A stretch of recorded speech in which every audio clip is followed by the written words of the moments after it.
Good afternoon friends. तो आज हम देखेंगे सिविल इंजीनियरिंग से रिलेटेड और आईबीबीआई से रिलेटेड कुछ क्वेश्चंस और देखेंगे हम। तो इसमें हम देख रहे हैं कि स्ट्रेट लाइन मेथड क्या होता है, डिप्रिसिएशन, बिल्डिंग की डिप्रिसिएशन निकालने के लिए। तो इसमें हम कुछ क्वेश्चन लेते हैं, जैसे कि क्वेश्चन नंबर 1, ये स्ट्रेट लाइन मेथड है। तो हम देखते हैं question number 1। A load bearing structure of 20 years old, plinth area 1275 square feet, replacement rate 1675 square feet. What is the depreciated value of building life 60 years, salary value 10% by adopting straight line method. Friends, there is two formula depreciation, building की depreciation निकालने के लिए दो फार्मूले हैं। फार्मूले तो और भी हैं, बट अभी हम यहाँ पर देखते हैं दो फार्मूले। धीरे धीरे हम आगे बढ़ेंगे, वैसे वैसे डीप में जाएंगे। तो पहला है डिप्रिशिएशन निकालने के लिए स्ट्रेट लाइन मेथड, और दूसरा है कांस्टेंट परसेंटेज मेथड। तो हम अभी मेनली यही देखेंगे, स्ट्रेट लाइन मेथड। तो डिप्रिशिएशन हमको बिल्डिंग की निकालनी है। Depreciation percentage as upon life in multiply by 100 bracket 100 minus salvage percentage. तो साल्वेज परसेंटेज क्या होता है इसके लिए फ्रेंड्स, हम साल्वेज परसेंटेज क्या होता है, यदि आपकी बिल्डिंग की लाइफ ख़त्म हो गई है तो ये मानते हैं कि उसके बाद भी 10% और बिल्डिंग बची रहेगी, तुरंत तो गिर नहीं जाती है। अगर इकोनॉमिक लाइफ उसकी ख़त्म हो गई या एज ख़त्म हो गई, तुरंत तो बिल्डिंग गिर नहीं जाती है। तो ये मानते हैं कि लगभग 10% बच जाता है, उसी को बोलते हैं साल्वेज परसेंटेज। तो डिप्रिशिएशन निकालने के लिए फ्रेंड्स ये फार्मूला है, आप इसे नोट कर लें। काफ़ी फ्रीक्वेंटली जो है पूछा जाता है एग्ज़ाम में, depreciation by straight line method. तो इसमें हम देखते हैं एज क्या है। एज 20 ईयर्स आपको ये दिया हुआ है। लाइफ है बिल्डिंग की 60 ईयर्स, वो भी दिया हुआ है। 60 ईयर्स लीजिए, एज अपॉन लाइफ ली 100 माइनस 10% ऑलरेडी दिया हुआ है। साल्वेज वैल्यू आपको 10% दिया हुआ है, तो 30% निकलता है। तो बचा कितना, 70% बच गया। ठीक है फ्रेंड्स। तो डिप्रिशिएटेड वैल्यू निकालने के लिए हमको क्या करना पड़ेगा, आपको एरिया लेना पड़ेगा, बिल्डिंग का एरिया, रेट और कितना उसका बचा है। ठीक है फ्रेंड्स। तो 0.7 बचा हुआ है, तो डिप्रिशिएटेड वैल्यू कितनी होगी, इतनी ही होगी। ओके, तो depreciated value of the building हमें निकालने के लिए बोला है। तो डिप्रिशिएटेड वैल्यू 1275 इस एरिया हो गया, रेट हो गया इसका 1675, ये एरिया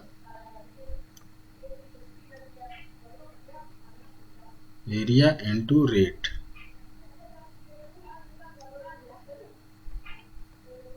एरिया इनटू रेट हो गया, और 0.7 जो हो गया हमारा डिप्रिशिएटेड वैल्यू हो गई 0.7। ओके फ्रेंड्स, तो डिप्रिशिएटेड वैल्यू निकालने के लिए हम सीधा area multiply by rate into 0.7 कर देंगे, तो रेट हमारा निकल गया 14,72,625 रुपया हमारा ये निकल गया। ओके फ्रेंड्स, तो सेकंड क्वेश्चन की तरफ चलते हैं। सेकंड क्वेश्चन में सेम बिल्कुल वैसा ही है। सेकंड क्वेश्चन भी 20 years factory building of 5,000 square feet is situated in 1 acre of industrial land. The unit rate of building is rupees 1,000 per square feet. Assuming the life is 40 years and salvage value is 30%. Find the depreciated and the salvage value of the building. तो same formula depreciation. Okay friends,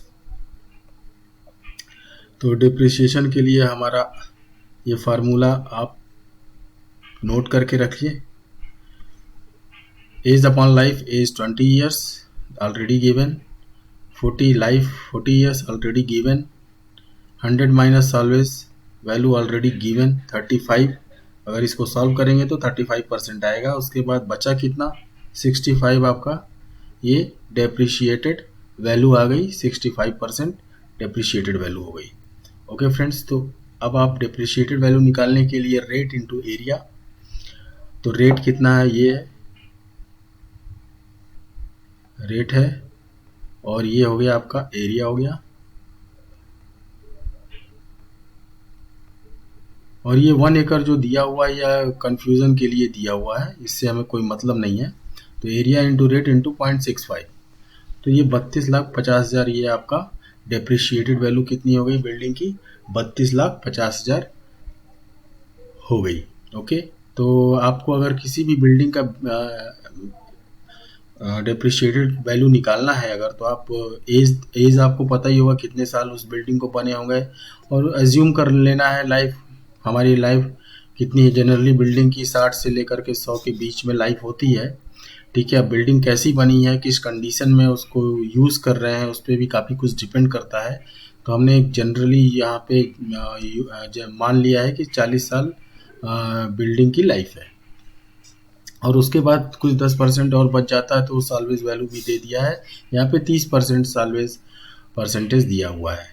अब salvage value क्या होगी friends, क्योंकि यहाँ पे salvage value पूछा है already हमसे, यहाँ पे परसेंटेज दिया बट पूछ क्या रहा है, वैल्यू। ओके, तो 3 और आपका ये रेट निकला है ये, तो आपका रेट 32,50,000। ओके, तो आपका सीधे 0.3 इंटू डिप्रिशिएटेड वैल्यू को मल्टीप्लाई कर देंगे तो आपका ये 15 लाख रुपया आपका साल्वेज वैल्यू हो जाएगी। ओके फ्रेंड्स, तो अब हम चलते हैं नेक्स्ट क्वेश्चन पे।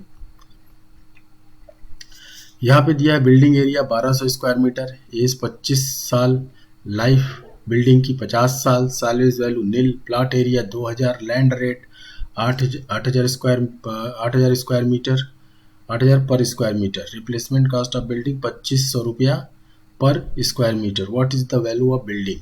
अगर आपको ये कहीं दिया हुआ है तो आप आराम से बिल्डिंग की वैल्यू निकाल सकते हैं। तो जो वैल्यूअर बनते हैं उनके उनके एग्ज़ाम के में ये काफ़ी फ्रीक्वेंटली पूछा जाता है।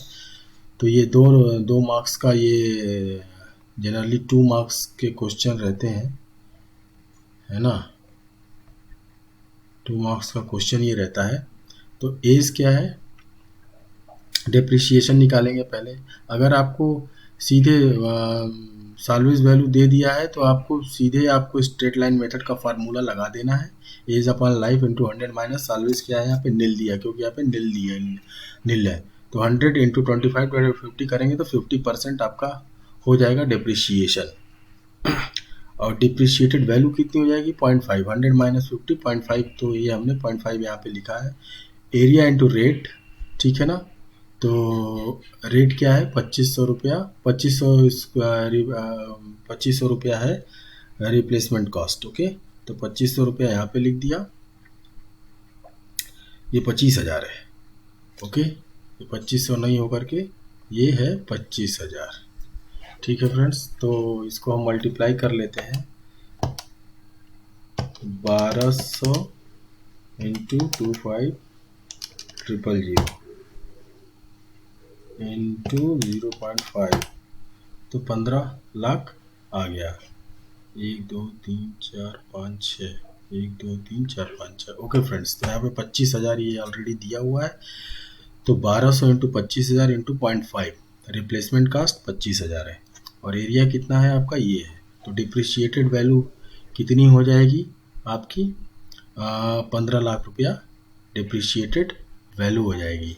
अब लैंड की वैल्यू निकालना है हमको, ठीक है, तो लैंड की वैल्यू कितनी होगी, तो आप ऑलरेडी दिया हुआ लैंड वैल्यू आपका कितना एरिया है, प्लॉट एरिया 2000 स्क्वायर फीट है, ठीक है, 2000 स्क्वायर मीटर है, और 8,000 रुपया पर स्क्वायर मीटर का रेट चल रहा है।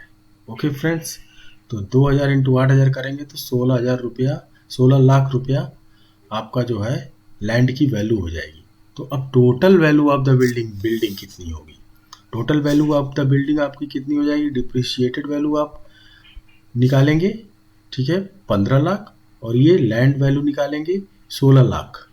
तो आपका डायरेक्ट, क्योंकि बिल्डिंग में डिप्रिशिएशन होगा बट लैंड में डिप्रिशिएशन नहीं होगा, इसलिए ऑलरेडी उसी हिसाब से क्वेश्चन ही बनाया गया है कि सॉल्व किया जा सके। तो सीधे 15 लाख ये और 16 लाख ये, तो टोटल हो गया 31 lakhs rupees is the answer.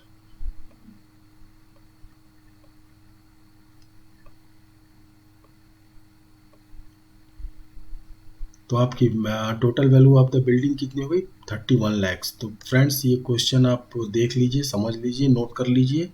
ये काफ़ी इंटरेस्टिंग क्वेश्चन है जब आप IBBI का एग्ज़ाम देंगे।